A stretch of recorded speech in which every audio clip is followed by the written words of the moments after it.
မင်္ဂလာပါဒီနေ့တော့ကျွန်တော် location ချိန်သွားတယ်ပေါ့နော်ဥတော့ပေါ်ရောက်နေပါတယ်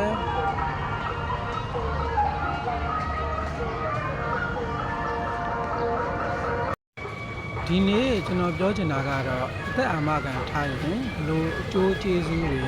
ချနိုင်မလဲပေါ့နော်အဲ့ဒါလေးနဲ့နည်းနည်းပြောချင်ပါတယ်တချို့ကစီးစိမ်ဥစ္စာတွေအများကြီးရှိတယ်ပေါ့နော်အိမ်ကြီး channel ကားတွေအများကြီးရှိတယ်အဲ့တော့သူတို့ကအာမခံထားစရာမလိုဘူးလို့ထင်တာပေါ့ဒါပေမဲ့တကယ်တမ်းအဲ့လိုမျိုးစီးစိမ်ဥစ္စာတွေအများကြီးရှိပေမဲ့သူတို့တစ်ခုခုဖြစ်သွားလို့ရှိရင်တကယ်တမ်းကြံခဲ့တဲ့လူတွေကသူတို့ထားခဲ့တဲ့ခြံခဲ့တဲ့စီးစိမ်ဥစ္စာတွေကိုအတိအကျခွဲဝေဖို့ဆိုတာမလွယ်ပါဘူးပြီးလို့ရှိရင်တယောက်နဲ့တယောက်လိုချင်တဲ့လူတွေပေါ့လိုချင်တဲ့လူတွေက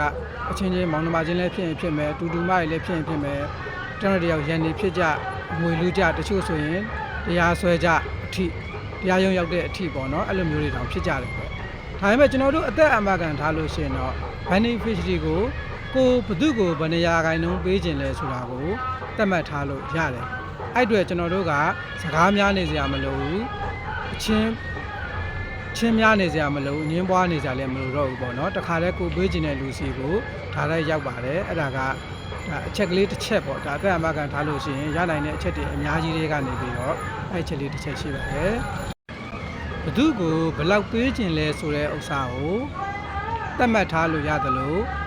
လိုအပ်တယ်လို့ပြန်ပြီးလဲပြောင်းလို့ရတယ်ပေါ့နော် beneficiary ကိုလိုအပ်လို့ပြန်ပြောင်းလို့ရပါတယ်ဘာကြောင့်လဲဆိုတော့ပထမတုန်းကကို beneficiary ပေးတဲ့အချိန်မှာ